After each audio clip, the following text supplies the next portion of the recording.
When my son Michael told me, "Mom, you're a burden now. I want to live my own life," I realized it was time to reveal the secret I'd kept for 40 years. While he was trying to remove me from his life, I was about to tell him his real life story. And what he learned would change him completely. Comment where you're watching from and stay until the end, because this isn't just a family conflict. It's the collapse of a 40-year lie. My name is Catherine. I'm 63 years old, and I've kept the biggest secret of my life for 40 years. I live in Portland, Oregon, and I raised a son alone. Michael is now 40 years old, a successful software engineer, married, father of 2 children. But he never knew the truth, and I wasn't planning to tell him until he decided to remove me from his life. It all started in 1983. I was 23 years old, a psychology student at Portland State University, young, naive, and completely in love. But the man I was in love with was married, and I didn't know it. James Richardson, 35 years old, very handsome, charismatic, successful businessman. He owned a local restaurant chain. He met me at a coffee shop where I was sitting reading a book. He approached me, very charming. "You look like someone who appreciates good literature," he said from his table. "I try to," I said, showing him my book. "I'm James, and you are?" "Catherine." From that day on, everything developed quickly. Daily coffee dates, long walks, romantic dinners. James was very attentive to me, intelligent, funny. He acted like a perfect gentleman. 3 months later, the relationship became physical. James had rented an apartment, supposedly just for business meetings. But in reality, he was seeing me there. I didn't know he was married because he was very careful. The relationship lasted 6 months. I was completely in love. I thought I knew everything about James. We were making future plans. At least I thought we were. Then I found out I was pregnant. When I told James, his reaction devastated me. "Catherine, this is complicated." "Complicated? How?" "We love each other." "Catherine, there's something I haven't told you." That's when I learned. James was married. He had a 10-year marriage, 2 children, and his wife was pregnant with their 3rd child. "I'm sorry, Catherine. I should have told you from the beginning. You should have told me. James, I'm pregnant. I can help financially, but I can't leave my family. Financial help? Like I was a business transaction. James, this is your child too. Catherine, my wife doesn't know about us. If she finds out, she'll divorce me, take everything. I can't risk that. So what am I supposed to do? There are options. I can pay for whatever you decide. Options. He meant abortion. I'm not having an abortion, James. Then I don't know what to tell you. That was the last time I saw James Richardson. I was 24, pregnant, alone, and heartbroken. My parents were religious, conservative. They would disown me if they knew I was pregnant outside marriage. So I moved, left Portland, went to Seattle, found a small job, small apartment, decided to have the baby and raise him alone. Michael was born March 15th, 1984. Beautiful baby, healthy, perfect. From the moment I held him, I knew I would protect him from everything, including the truth about his father. I never contacted James again, never asked for money, never told him about Michael. I wanted nothing from him. But raising a child alone wasn't easy. I worked multiple jobs, waitressing, retail, office temp work. We lived in small apartments, budget was tight. But Michael never went without necessities. When Michael was 5, I met David Harrison. Good man, steady job at a utility company, kind to both Michael and me. We married when Michael was 7. David legally adopted Michael, gave him his last name. Michael grew up thinking David was his biological father. David died when Michael was 15. Heart attack, completely unexpected. Michael grieved deeply, called David Dad until the end. After David's death, Michael and I became very close. I put him through college, supported his career, celebrated his successes. He met Jennifer in college, married her when he was 28. Beautiful wedding. I was so proud. But something changed after he got married. Jennifer was controlling, not obviously, but subtly. She didn't like Michael spending time with me, made comments about mama's boys and cutting apron strings. Gradually, visits became less frequent. Holidays became complicated. Phone calls became shorter. Then grandchildren arrived. Emma, now 8, and Noah, 6. I loved them desperately, but access was limited. Jennifer had rules. No spontaneous visits, no overnight stays, limited time during holidays. I tried to be understanding. Young families need space, independence, but it hurt. Last month, the situation came to a head. Michael came to my house alone. Serious expression, uncomfortable body language. Mom, we need to talk. Of course, honey. What's on your mind? Mom, Jennifer and I have been discussing our boundaries. Boundaries? Mom, you're becoming too involved in our lives. Michael, I see you maybe once every 2 weeks. How is that too involved? You call every day. You ask too many questions about the kids. You make suggestions about how we should handle things. I call because I care. I ask because I'm interested. I suggest because I have experience. Mom, that's exactly what I mean. You're too intense, too clingy. 40 years of devotion reduced to clingy? Michael, I love you and your family. Is that a crime? Mom, love can be suffocating. Jennifer feels like you don't respect our independence. I respect your independence, but I'm your mother. Mom, that's the problem. You use being my mother to justify everything. Jennifer thinks you have boundary issues. Jennifer thinks. Always Jennifer thinks. Michael, what exactly are you saying? Mom, we need some space. Some time to establish our own family identity without interference. Interference? My love and support was interference. How much space? Maybe we should take a break from regular contact. For a few months? A break from his mother. Michael, you're talking about cutting me out of your life. Not cutting out. Just stepping back. And the children? The children need to bond more with Jennifer's family. They'll understand when they're older. Jennifer's family, who lived across the country and visited twice a year. Michael, I've been there for every birthday, every milestone, every important moment of your life.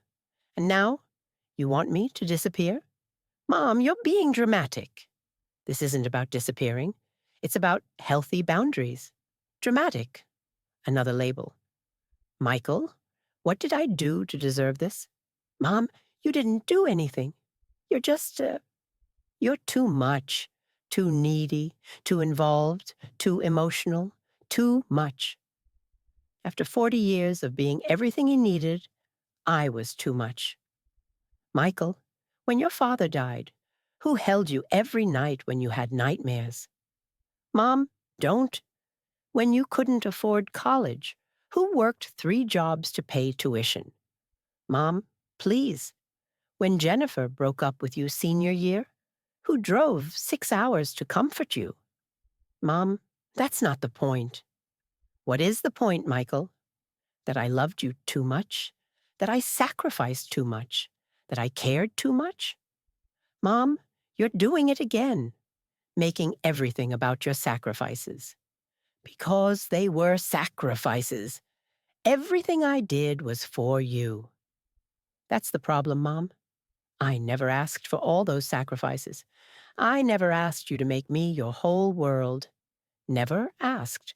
Like love needed permission. That's when he said it. Mom, you're a burden. You're emotionally needy. You don't have your own life.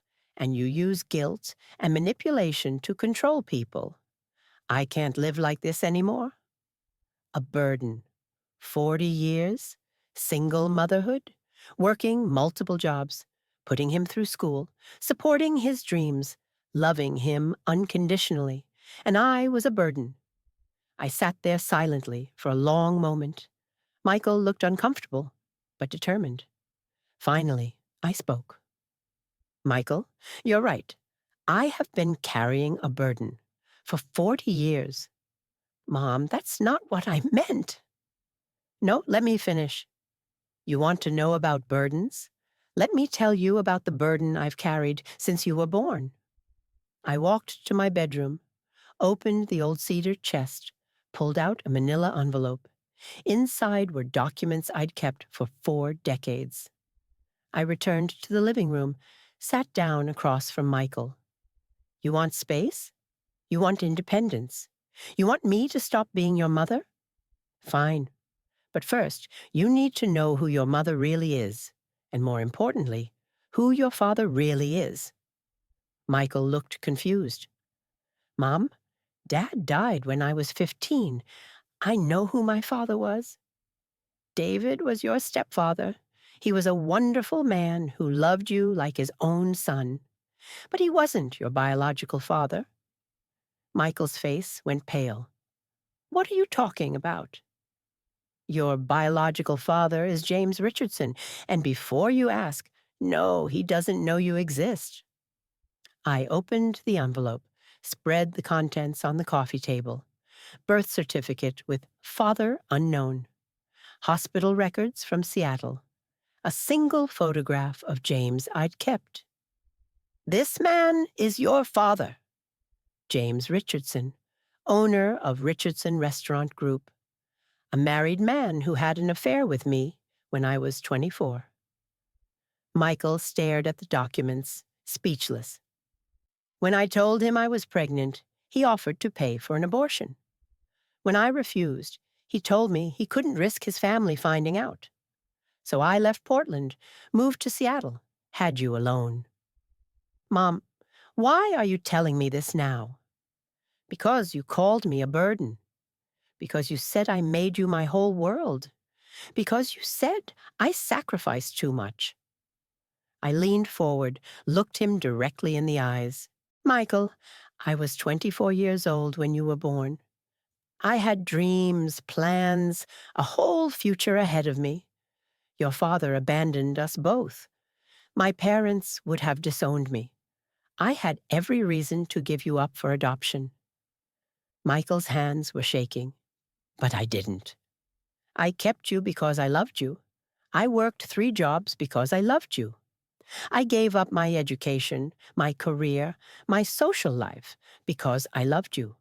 Not because you asked me to, because that's what mothers do. I pulled out another document. This is your father's address. Current address. He still lives in Portland, still owns his restaurants, still married to the same woman.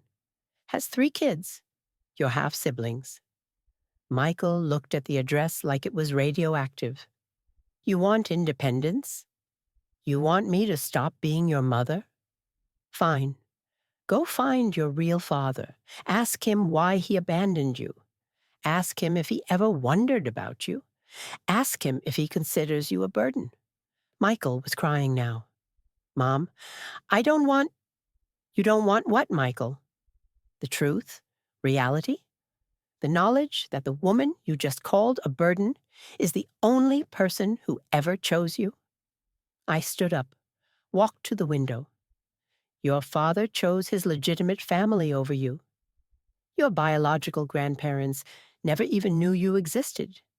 David chose to love you, but he died. The only person who has been there for 40 years, through everything, is the woman you just told to disappear. Michael buried his face in his hands. Mom, I'm sorry. I didn't know. You didn't know because I protected you from knowing. Because I wanted you to feel secure, loved, chosen. Because I didn't want you to carry the burden of rejection. I turned to face him. But now you're rejecting me. The one person who never rejected you. Michael looked up, tears streaming. Mom, I don't want to hurt you. Jennifer says, stop. Don't blame Jennifer. This is your choice. You're 40 years old. You decided I was a burden. You decided to push me away. Own it. Michael stood up, walked toward me. Mom, can we fix this? I looked at him sadly. Michael, I spent 40 years protecting you from the truth about your father. I let you believe David was your biological dad because it was easier, kinder. I carried that secret because I loved you. Mom, but you called me a burden. You said I was too much. You want space from the woman who gave up everything for you. I picked up the documents, put them back in the envelope. Keep these? They're yours now. Research your father if you want. Contact him if you want. Build a relationship with him if you want. But understand this. He had a choice 40 years ago, and he chose to walk away. Michael reached for my hand. Mom, I don't want to contact him. I just want— You want what, Michael? To go back to the way things were? To pretend this conversation never happened? I want my mom. I want us to be okay. I pulled my hand away gently. Michael, I will always be your mother. Nothing can change that. But I won't be your burden anymore. Mom, you're not a burden. Yes, I am. You said so yourself. And maybe you're right. Maybe I did love you too much. Maybe I did sacrifice too much. Maybe I did make you my whole world. I walked toward the door. But that was my choice, just like this is yours. Michael followed me. Mom, where are you going? I'm going to build my own life.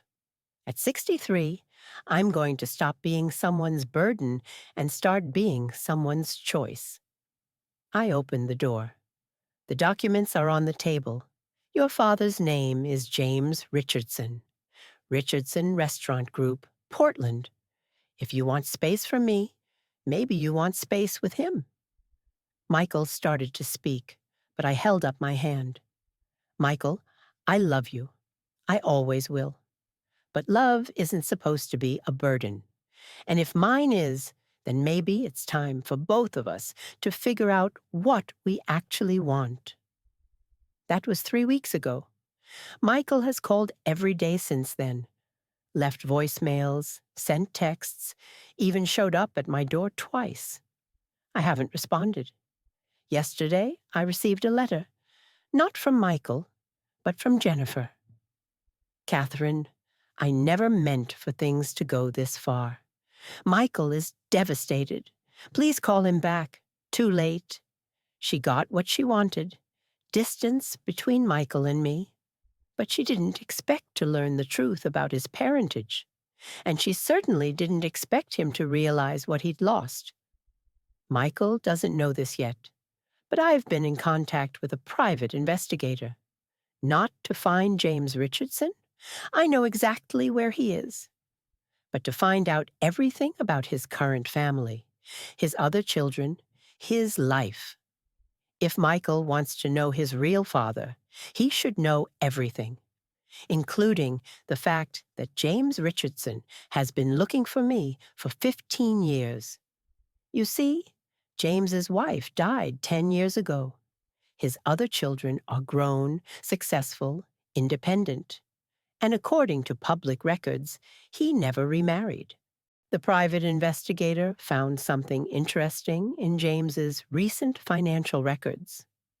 For the past 15 years, he's been donating large sums to organizations that help single mothers, organizations in Seattle, organizations that help women who were abandoned by the fathers of their children. Guilt money? He's been paying penance for 25 years. The investigator also found this. James Richardson hired a private detective 3 years ago to try to find me. The search was unsuccessful because I changed my name when I married David. He's been looking for me, for us, for Michael. When my son Michael told me, "Mom, you're a burden now. I want to live my own life," I realized it was time to reveal the secret I'd kept for 40 years. While he was trying to remove me from his life, I was about to tell him his real-life story, and what he learned completely changed him. This morning, Michael called again. This time, I answered. "Mom, I found him." "Found who?" "My father, James Richardson. I drove to Portland yesterday." My heart stopped. "And, Mom, he's been looking for you for 20 years. He wanted to find us, to apologize, to be part of my life." "What did you tell him?" "I told him about you. About how you raised me alone. About how you protected me from knowing he abandoned us." Michael's voice broke. "Mom," he cried. "He said losing you and not knowing about me was the biggest regret of his life." I didn't respond. "Mom, he wants to meet you.